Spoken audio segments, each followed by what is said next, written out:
Então, estamos felizes. Não é, Danilo?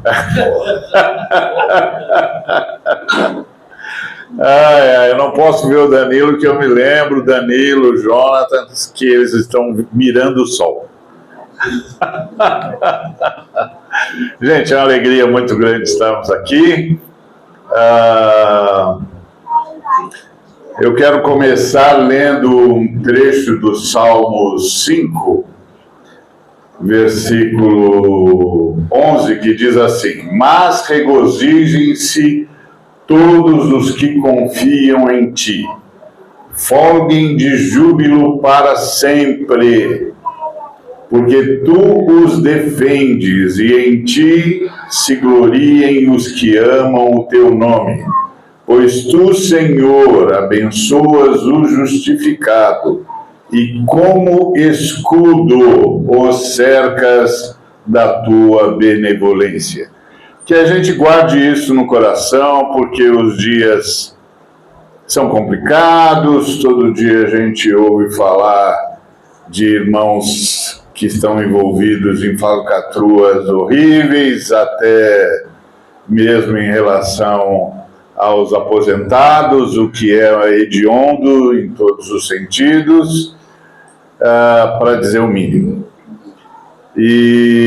Mas nessa hora, os que confiam no Senhor devem folgar de júbilo, porque o Senhor defende os que confiam nele, e devem se gloriar nele os que amam o seu nome, porque o Senhor abençoa os justificados e como escudo os cercas da tua benevolência. E mesmo quando os que se dizem profetas são denunciados como agentes do inferno, é importante, extremamente importante, que aqueles que amam o Senhor saibam que Ele conhece a diferença e que Ele guarda os justificados e que Ele há de preservar o seu nome apesar dessa angústia, que é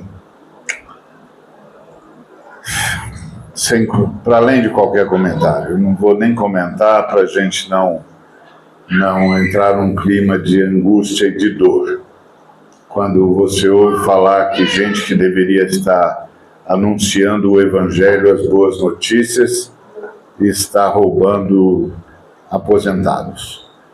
Então, que a gente possa continuar louvando ao Senhor, porque o Senhor sabe a diferença, e o Senhor abençoa o justificado, e o Senhor vai ser um escudo em volta de nós, porque cada vez que uma notícia dessa aparece, o nosso testemunho é estremecido diante daqueles que sabem que nós cremos no Senhor e que também, como nós, não entendem o que é que está acontecendo, o que houve. Mas já faz tempo que tem havido. Então, vamos guardar isso no coração, vamos orar e vamos pedir que o Senhor venha e faça juízo mesmo. Amém. Não vamos ficar pensando, tem de orar por essas pessoas. Não, que o Senhor faça juízo, porque não há nenhuma justificativa para que alguém que invoca o nome do Senhor participe de um negócio desse. Simples assim. Que o Senhor faça juízo e que o Senhor preserve o seu nome, porque é sempre o nome dele que está sob júdice, porque as pessoas começam a perguntar o que está acontecendo. E a gente também não sabe responder, a não ser agentes do diabo se miscuíram entre nós. Não tem outra explicação para dar. Então guardemos isso no coração e não percamos a esperança e continuemos a nos alegrar de júbilo para sempre no Senhor, porque o Senhor há de honrar o seu nome, e o Senhor abençoa o justificado e o cerca de benevolência. Amém? Amém. Muito bom, nós estamos falando sobre alegria, e hoje o nosso texto é Mateus 13, versículo 44, que diz assim: o reino do céu é como um tesouro escondido num campo, que certo homem acha e esconde de novo. Fica tão feliz, tão alegre, que vende tudo que tem e depois volta e compra o campo. Transbordante de alegria, vende tudo que tem e depois volta e compra o campo. Muito bem, o sol já estava alto quando Jesus de Nazaré começou a falar para aquela multidão que se acomodava como podia. Alguns na terra, outros em pé, as crianças correndo, os idosos apoiados em seus cajados. Eram judeus, filhos de uma história longa, um povo acostumado a esperar. Esperar era quase uma virtude nacional. Esperar que Deus voltasse a agir como nos dias antigos, esperar que o reino dos céus viesse, esperar que a promessa finalmente se cumprisse. A esperança do reino era o que mantinha Israel de pé. Sem ela, aquele povo já teria desaparecido havia séculos. Então Jesus fala de um campo, e todos entendem imediatamente. O campo é a vida deles, o campo é onde Israel está, o campo é onde a promessa parece sempre adiada. E ele diz que naquele campo comum, alguém encontrou um tesouro. Alguns sorriem, é uma história boa de ouvir. Outros franzem a testa. Campo nunca foi um lugar de surpresa boa. Mas ninguém vai embora, porque no fundo todos sabem. Israel vive dessa esperança, de que um dia, no meio da história dura, Deus vai esconder algo que muda tudo. Jesus continua. O homem encontra o tesouro, e o texto diz algo estranho, cheio de alegria. Alegria? Alegria não fazia parte do vocabulário político nem religioso daquele tempo. Esperança, sim. Resistência, sim. Fidelidade, sim. Mas alegria. E alguns na multidão começaram a se mexer por dentro, porque eles já tinham visto esta alegria antes. Tinham visto pescadores largando redes, sorrindo. Tinham visto gente simples deixando tudo para andar com Jesus. Tinham visto pobres vivendo com uma leveza que não combinava com a opressão. E alguém começa a perceber, talvez a alegria seja o sinal de que a promessa começou. Jesus diz que o homem esconde o tesouro de novo. Isso faz sentido para eles. Israel sempre soube que as coisas de Deus não se impõem de uma vez. Que a promessa tem tempo, que a revelação vem aos poucos. Depois, o homem vende tudo. Aqui o ar fica pesado. Por quê? Porque Israel sempre esperou que o reino viesse sem que eles precisassem mudar, seja lá o que for. Sempre esperaram que Deus resolveria tudo, enquanto o povo aguentava firme. Mas Jesus está contando outra história. Uma história em que a promessa não é apenas aguardada. A promessa exige reorganização da vida. Então vem o gesto final. O homem compra o campo e algo profundo acontece no coração de quem escuta. Porque o campo não é abandonado, a vida não é deixada para trás e Israel não é descartado. Pelo contrário, o campo é assumido.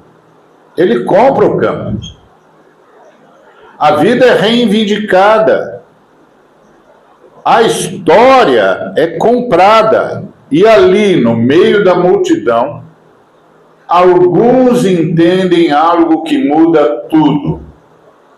Israel não foi chamado apenas para esperar o reino, mas para se tornar o povo em quem o reino começa a aparecer. Até então Israel dizia ao mundo: um dia Deus vai reinar. Agora, por meio desses que seguem Jesus, Israel começará a dizer: vejam como é a vida quando Deus reina. Não com exércitos, não com tronos, mas com mesas abertas, com pecadores reintegrados, com bens compartilhados, com alegria surgindo onde só havia sobrevivência. Essa alegria é perigosa. Essa alegria é perigosa, porque ela diz ao mundo que o futuro já começou, que a promessa não está só lá na frente, que Deus entrou no campo da história.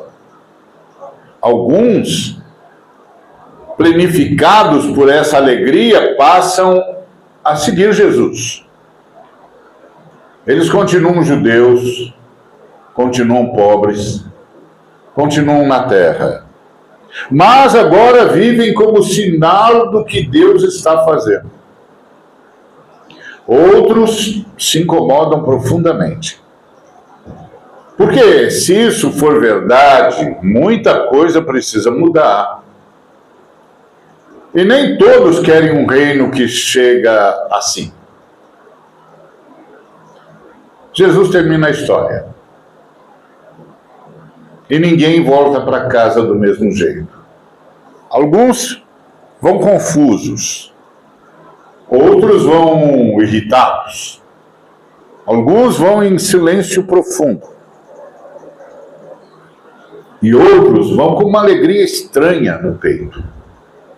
A alegria de quem percebeu que a esperança de Israel não falhou, ela começou.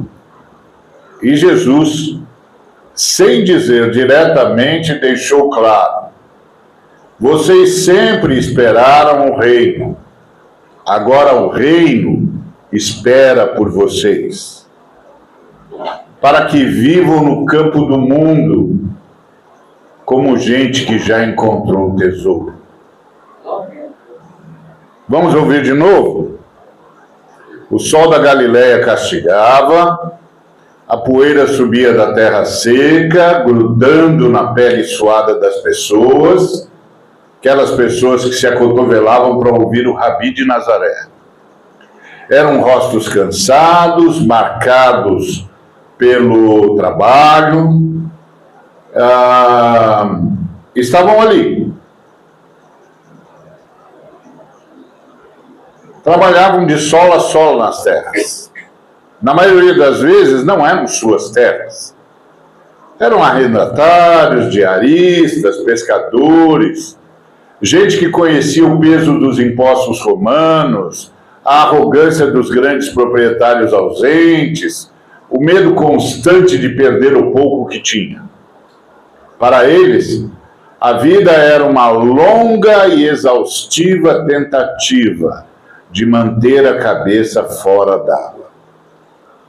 Mas eram também filhos de Israel, um povo sustentado por uma esperança antiga. O reino de Deus virá. Um dia Deus pisará de novo na história. Um dia ele reinará. Foi para esse povo que Jesus de Nazaré falou. Não com discursos longos, nem com explicações técnicas, mas com uma história curta, quase um sussurro de esperança que precisava ser ouvido com o coração aberto. O reino dos céus é como um tesouro escondido num campo. Certo homem, tendo-o encontrado, escondeu-o de novo e então, cheio de alegria, foi, vendeu tudo que tinha e comprou aquele campo. A história estava pairando no ar, um murmúrio percorria a multidão. Todos conheciam aquela fantasia em tempos de guerra, de instabilidade. Quem não sonhava em tropeçar numa arca cheia de moedas de ouro, enterrada por algum rico de gerações passadas? Era o sonho do pobre, a reversão súbita e total de uma vida de miséria. Mas Jesus colocou um detalhe estranho, quase desconcertante. O homem não fugiu com o tesouro. Ele foi e comprou o campo inteiro. Ele não queria apenas a riqueza, ele queria a terra. Ele queria dignidade, segurança, pertencimento. Queria que aquele lugar, antes só espaço de exploração, se tornasse herança. E a pergunta começou a circular silenciosa entre eles. Quem faria isso? Quem venderia os poucos e suados bens que possuía? Ferramentas, animais, casa, por algo ainda escondido no chão. A resposta não veio em outra palavra. A resposta estava diante deles. Alguns começaram a olhar em volta. Ali estavam pessoas que tinham feito exatamente isso. Pedro e André, pescadores. As redes não eram hobby, eram capital, herança, sustento. Ainda assim, um dia, na beira do lago, aquele mesmo rabi dissera apenas: sigam-me. E eles imediatamente deixaram as redes.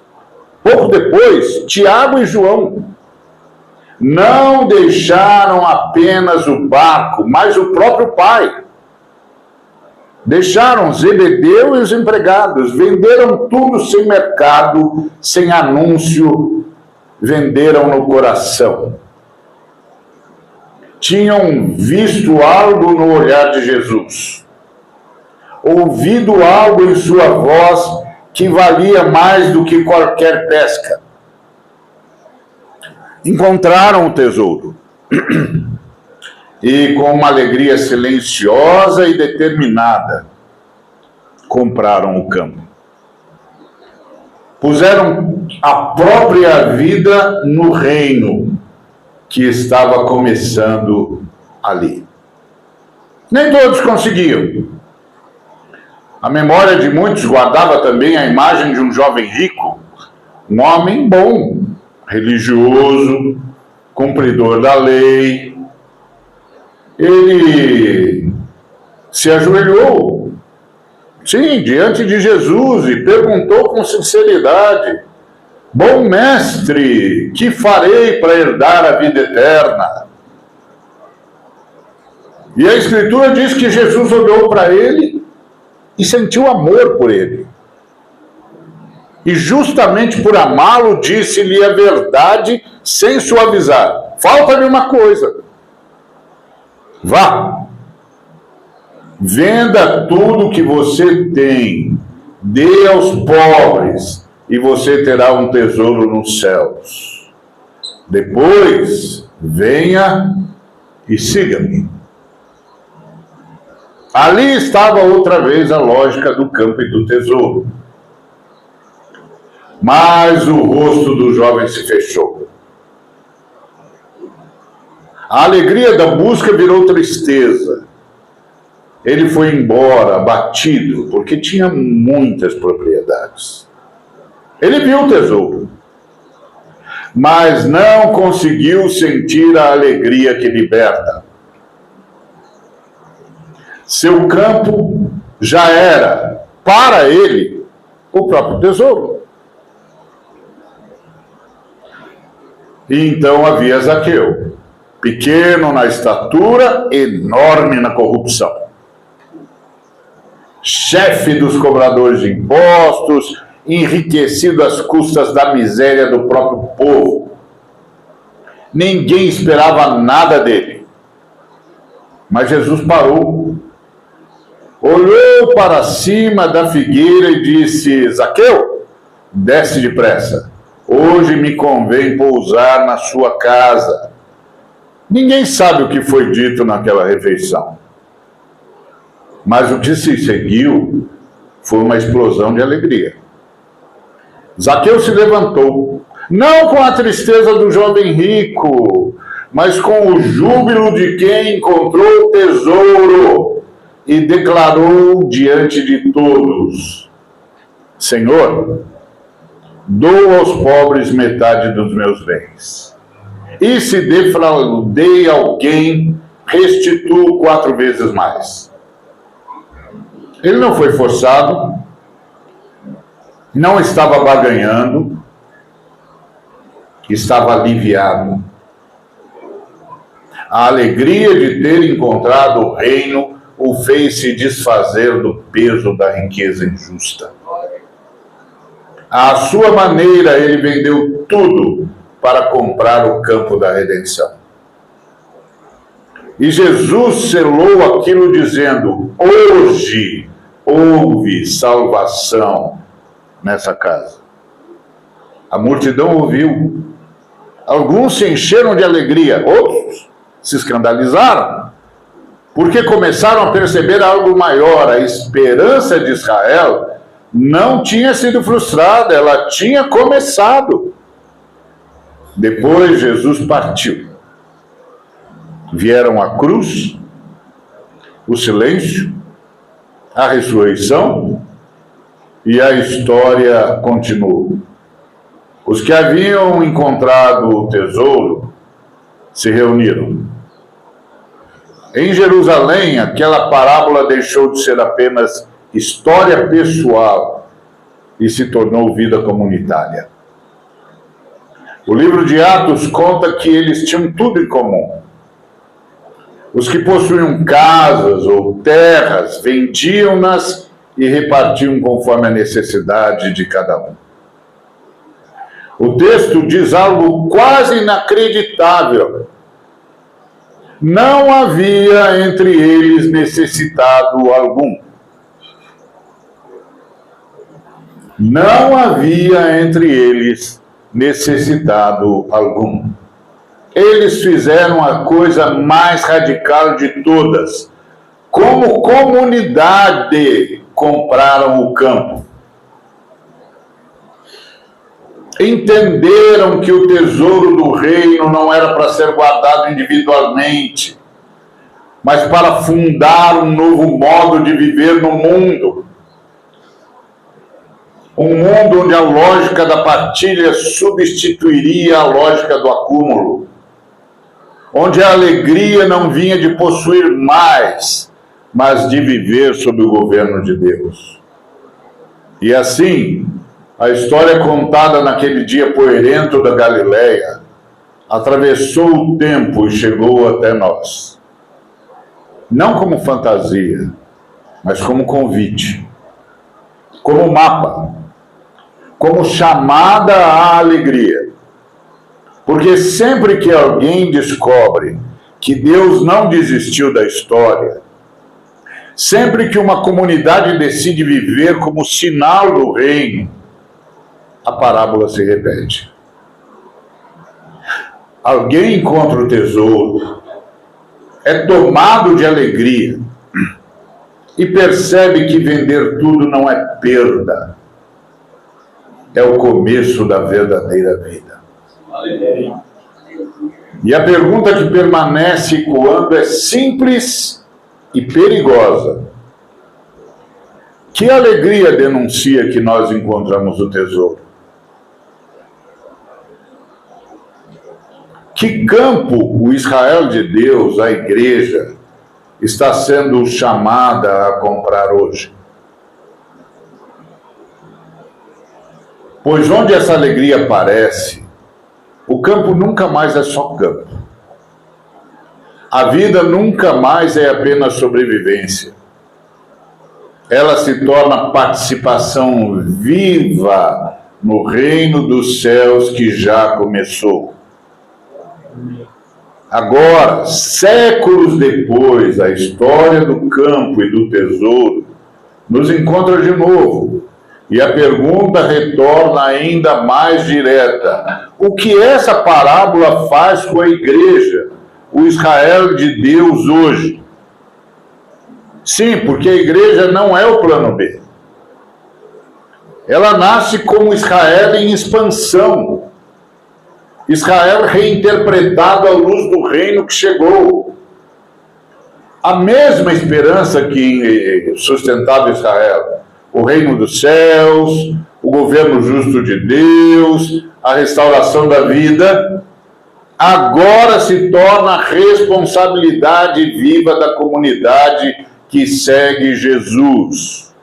O reino dos céus, o governo justo de Deus, a restauração da vida, agora se torna responsabilidade viva da comunidade que segue Jesus.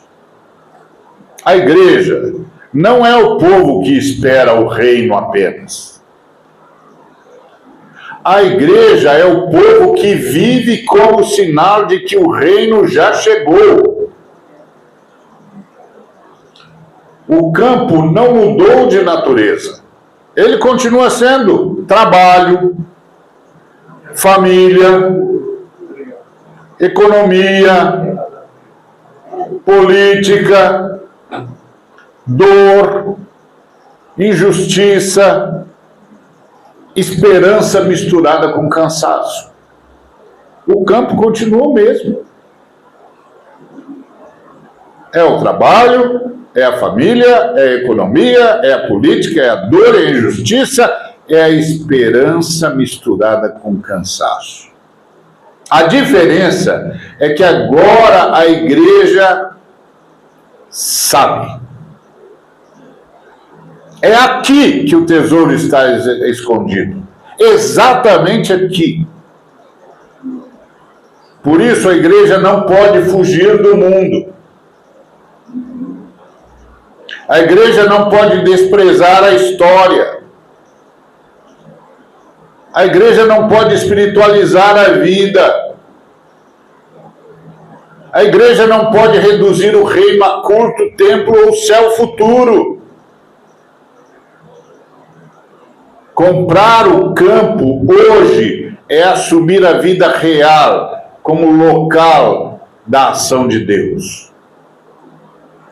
Assim como no tempo de Jesus, a alegria continua estranha, hoje também continua estranha. Por quê? Porque o mundo ainda é injusto. A violência ainda existe. A morte ainda dói. E o império apenas mudou de nome. Mesmo assim, a igreja é chamada a viver uma alegria que não é alienação, é discernimento. A alegria que diz o futuro de Deus já começou, mesmo que ainda não esteja completo. Isso tem de ficar no coração da igreja, porque quando a igreja perde a alegria, ela se torna moralista. Quando a igreja perde a alegria, ela se torna defensiva. Quando a igreja perde a alegria, ela se torna ressentida. Quando a igreja perde alegria, ela fica obcecada por poder. Quando a igreja vive a alegria do reino, ela se torna sinal. Quando a alegria do reino está na igreja, ela é hospitaleira. Quando a alegria do reino está na igreja, o testemunho da igreja atrai. Quando a alegria do reino está na igreja, a esperança vira carne. A parábola não pede heroísmo individual. Ela pede reorganização da vida. Para a igreja, vender tudo significa abrir mão da ilusão de controle. Abrir mão da ilusão de controle. Abandonar a necessidade de relevância pelo poder. Esquece esse negócio de poder. A igreja vender tudo tem um significado. Abrir mão dos privilégios que contradizem o reino. Deixar seguranças que não cabem no reino de Deus. Não é empobrecimento performático, não. É liberdade para viver de outro modo. Comprar o campo hoje significa permanecer no mundo sem se render a ele. Amar a cidade sem idolatrá-la. Enfrentar a injustiça sem se tornar violento. Cuidar dos pobres sem usá-los. Viver no tempo presente como antecipação do futuro. A igreja existe para que o mundo possa dizer: então é assim que a vida fica quando Deus reina? A nossa família em Cristo existe para que o mundo possa dizer: então é assim que uma família vive quando Deus reina?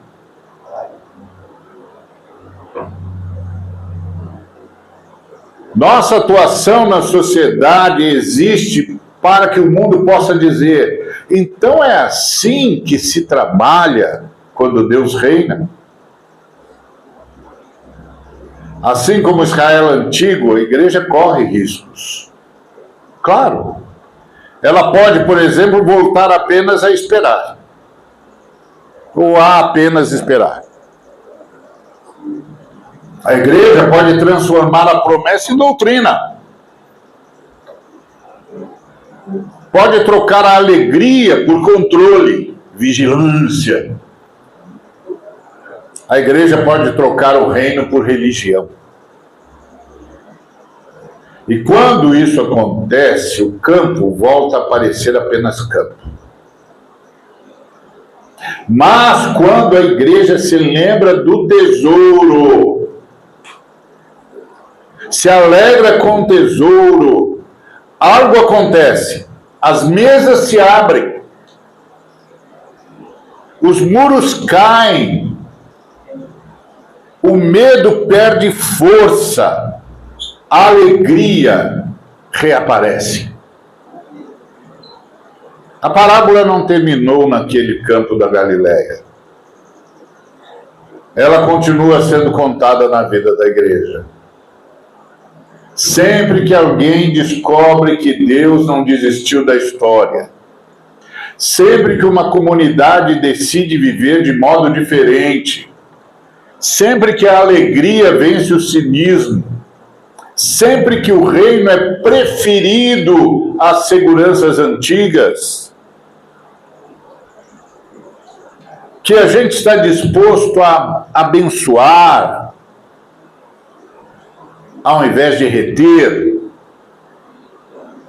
a distribuir ao invés de acumular, a abraçar ao invés de rejeitar, a gente prefere o reino. a perdoar, ao invés de cobrar, pura e simplesmente, a gente prefere o reino. A repartir, ao invés de acusar o outro de ausência de fé, a gente prefere o reino.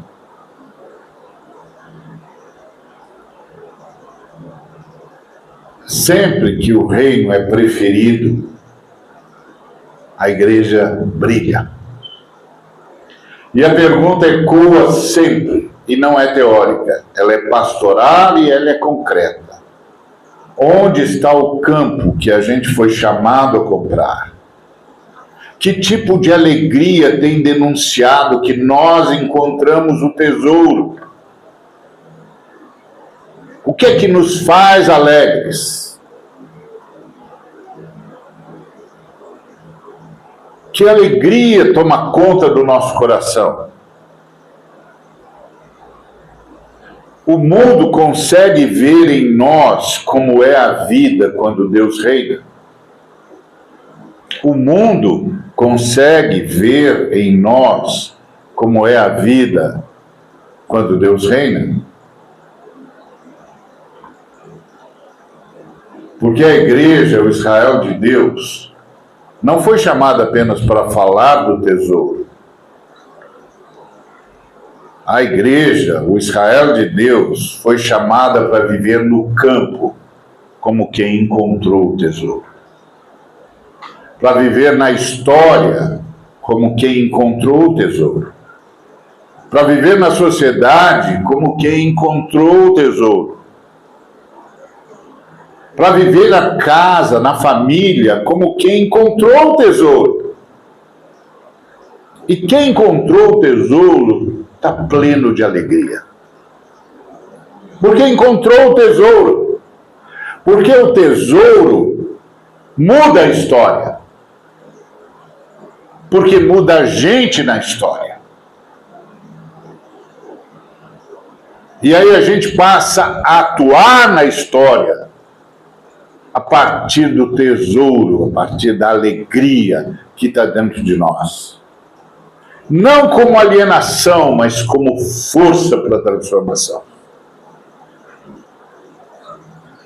Não como alienação, mas como força para a construção. Essa é a ideia. A alegria do reino de Deus.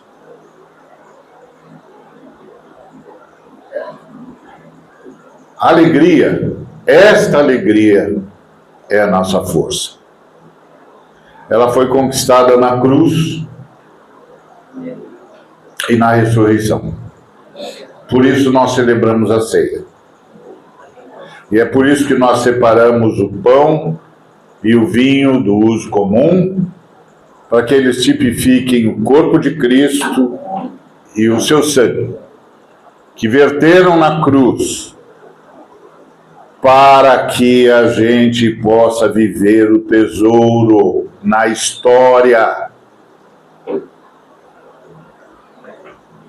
para que a gente possa viver o tesouro na comunidade, e para que o mundo possa ver como é a vida de alguém em quem Cristo reina. Como é uma comunidade em quem Cristo reina, como é uma família em quem Cristo reina.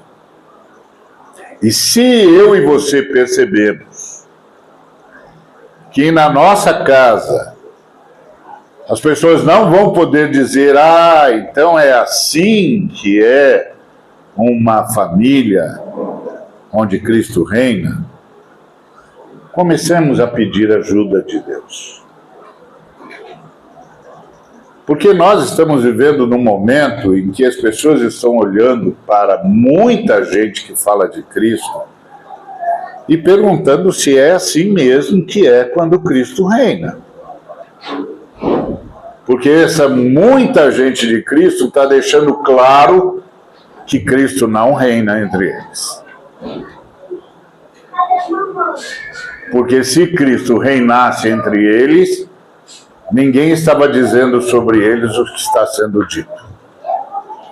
E ninguém estaria vendo o que eles estão fazendo, e eles não fariam o que fazem.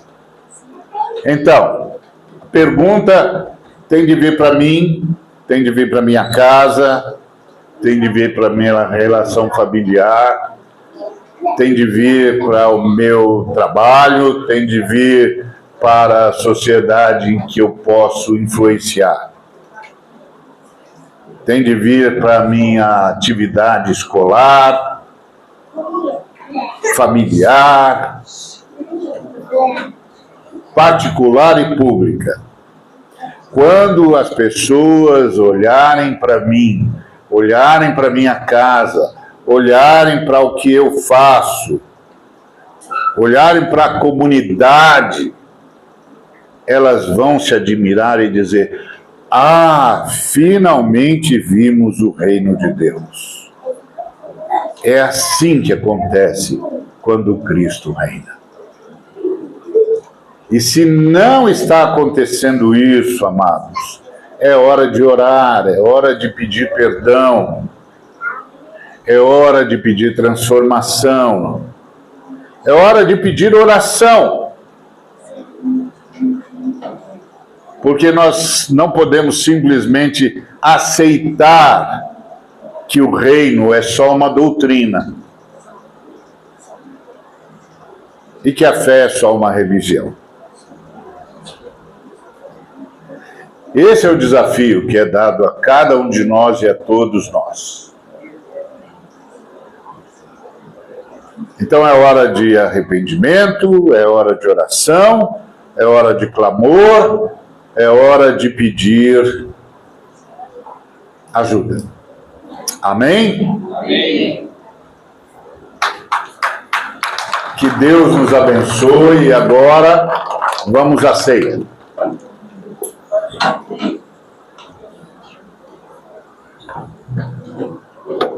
Cristo, que é a unidade da Trindade, que é a comunhão materna do Espírito Santo, que a cura de Cristo Jesus seja com cada um dos irmãos e irmãs e com todo o povo de Deus, hoje e para sempre. Amém. Amém. Glória a Deus.